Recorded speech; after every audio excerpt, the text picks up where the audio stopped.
कुत्ता वफादार होने के साथ आने वाले खतरे को पहले ही भांप जाता है और अपने मालिक को पूर्व में ही किसी तरह की अनहोनी के संकेत अलग अलग तरह के इशारों के जरिए देता है। अक्सर हमने लोगों को घरों में काले कुत्ते को पालते हुए देखा है।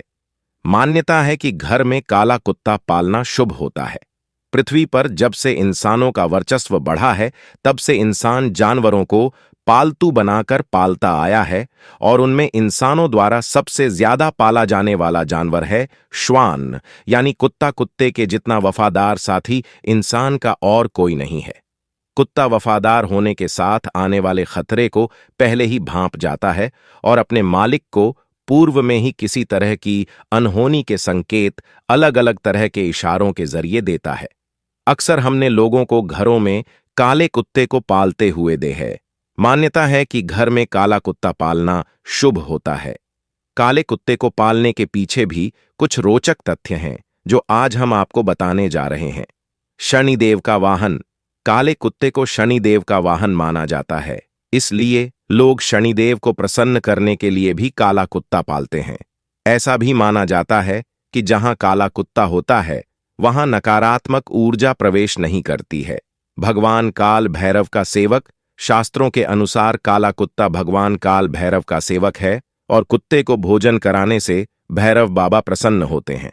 यह भी मान्यता है कि कुत्ते को प्रसन्न रखने से भैरव बाबा यमदूत को भी आसपास नहीं फटकने देते हैं। नकारात्मक शक्तियों को निष्क्रिय करता है। कुत्ता इंसानों से भी ज्यादा वफादार होता है। कुत्ता आने वाले भविष्य को भी देख सकता है। ब्रह्मांड में व्याप्त नकारात्मक शक्तियों को निष्क्रिय बनाने की ताकत कुत्ते में समाहित होती है। काल सर्प दोष समाप्त होता है। ज्योतिष शास्त्र के अनुसार काले कुत्ते को रोटी खिलाने से काल सर्प दोष और अन्य पीड़ादायक दोष समाप्त हो जाते हैं। रुका धन आने लगता है। ऐसा माना जाता है कि काला कुत्ता पालने से आपका रुका हुआ धन आने लगता है। आर्थिक तंगी दूर हो जाती है। बिजनेस और कार्य क्षेत्र में सफलता और उन्नति में काला कुत्ता मददगार होता है। और साथ ही आपको बता दें कि आजकल तो कुत्ते पालने का इतना शौक हो गया, हर कोई अलग अलग नस्ल का कुत्ते लेकर घूमता नजर आता है। लेकिन आपको बता दें कि काले कुत्ते का पालना बहुत ही शुभ माना जाता है, क्योंकि ये अनेक प्रकार की बुरी शक्तियों से हमारी रक्षा करता है और हमारे घर से नकारात्मक शक्तियों का भी विनाश करता है। तो आपको भी ध्यान रखना है अगर बाहर भी कोई काला कुत्ता दिखे तो उसको खाना रोटी जरूर प्रदान करे। ऐसा करने से आपकी जितनी भी मनोकामना होती है वो सब पूर्ण हो जाती है। हिंदू धर्म में ज्योतिष के हिसाब से पशु पक्षियों को भी शुभ और अशुभ माना गया है। तोता, मैना, मोर, नीलकंठ जैसे कई पक्षी हैं जिन्हें घर में पालने की सलाह दी जाती है। परंतु क्या आप जानते हैं कि कई पक्षी इतने शुभ माने गए हैं कि उन्हें देखने मात्र से ही कार्य पूरा हो जाता है। जी हां, ज्योतिष में ऐसी कई चीजें बताई गई हैं जिनसे हम दिन कैसा बीतेगा इसका अंदाजा लगा सकते हैं। शकुन शास्त्र में भी कुछ ऐसे ही संकेत दिए गए हैं। इनके अनुसार यदि सुबह आपको अपने घर में कौन से पक्षी दिखाई देते हैं, इसके आधार पर आप अपना पूरे दिन का भाग्य जान सकते हैं। जानिए ऐसे ही पक्षियों के बारे में। घर में पक्षियों का दिखना है। शुभ संकेत चिड़िया या गौरैया का घर में आना अथवा वहां पर घोंसला बनाना बहुत ही शुभ माना गया है। यह बात अलग है कि आजकल पेड़ पौधों की संख्या कम होने के कारण चिड़ियाएं दिखनी बंद हो गई हैं।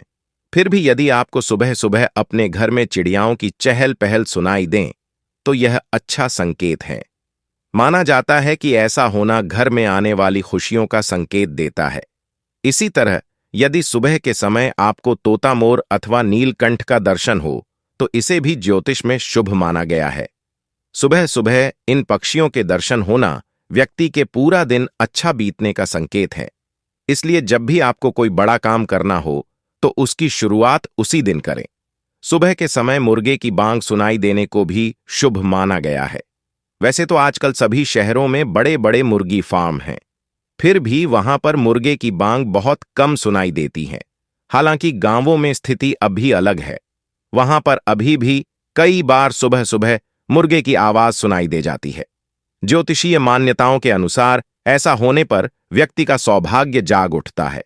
घर से निकलते समय यदि सामने की ओर या रास्ता पार करते हुए तोता, मोर, नीलकंठ, सफेद कबूतर, गौरैया अथवा मैना पक्षी दिख जाएं तो यह भी एक शुभ संकेत है। यह बताता है कि आपको अपने कार्य में हर हाल में सफलता मिलेगी और सफलता की नई ऊंचाइयों को छुएंगे। कौवा, चील या बाज पंजे में मांस का टुकड़ा लिए हुए दिख जाएं तो इसे भी शुभ माना गया है। शकुन शास्त्र के अनुसार यदि आप किसी खास काम से जा रहे हैं और रास्ते में ये पक्षी मांस का टुकड़ा ले जाते हुए दिखे तो आपको 100% सफलता मिलेगी। यही नहीं, यदि वो मांस का टुकड़ा आपके आगे गिरा दें तो इसका अर्थ है कि आपको अपनी उम्मीद से बहुत ज्यादा कामयाबी मिलेगी। वास्तुशास्त्र के अनुसार यदि घर में अचानक तोता आ जाए तो यह बहुत शुभ होता है। तोता का आना अचानक धन लाभ होने का पूर्व संकेत है। घर में उल्लू आने का मतलब उल्लू माता लक्ष्मी का वाहन माना जाता है। यदि घर में उल्लू आ जाए या घर के आसपास भी उल्लू नजर आ जाए तो यह आप पर मां लक्ष्मी की कृपा होने का साफ संकेत है। उल्लू का दिखना अपार धन, सुख, समृद्धि दिलाता है। चिद्दिया का घोंसला बनाने का मतलब वास्तुशास्त्र के अनुसार घर में चिद्दिया का घोंसला बनाना बहुत शुभ होता है। यह घर में सुख, सौभाग्य और समृद्धि लाती। घर में चिद्दिया का घोंसला बनाना संकेत है कि आपके घर में जल्द ही खुशियां आने वाली हैं। हिंदू धर्म में पूजा पाठ या कोई मांगलिक कार्य हो, कलाई पर मौली या कलावा बांधा जाता है। रक्षा सूत्र या मौली बांधना वैदिक परंपरा का हिस्सा है। यज्ञ के दौरान इसे बांधे जाने की परंपरा तो पहले से ही चली आ रही है। कलावा को संकल्प सूत्र के साथ ही रक्षा सूत्र के रूप में बांधे जाने की वजह पौराणिक ग्रंथों में उल्लेखित है।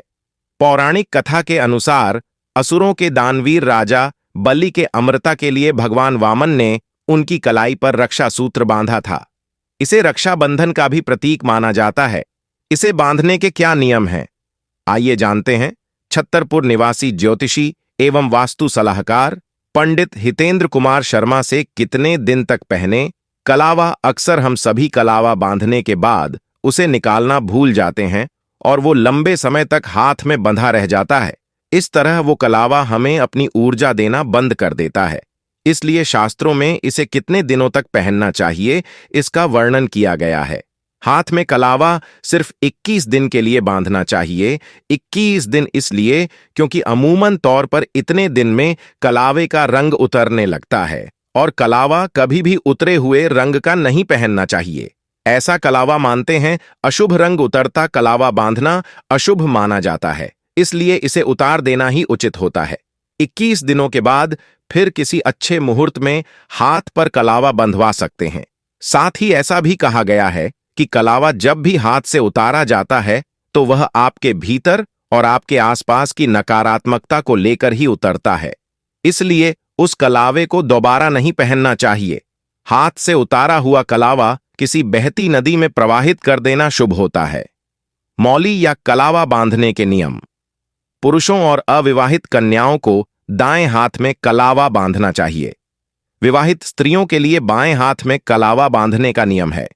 जिस हाथ में कलावा बंधवा रहे हैं उसकी मुट्ठी बंधी होनी चाहिए। कलावा बंधवाते समय दूसरा हाथ सिर पर होना चाहिए। मौली कहीं पर भी बांधें। एक बात का हमेशा ध्यान रहे कि इस रक्षा सूत्र को केवल 3 बार ही लपेटना चाहिए। कलावा रक्षा करता है, इसलिए इसे रक्षा सूत्र कहा जाता है। कलावा बंधवाते समय दूसरा हाथ सिर पर रखा होना चाहिए। साथ ही आपको बता दें कि कलावा बांधने से हमें शारीरिक बल भी मिलता है, क्योंकि कलावा हमें शारीरिक क्षमता प्रदान करता है।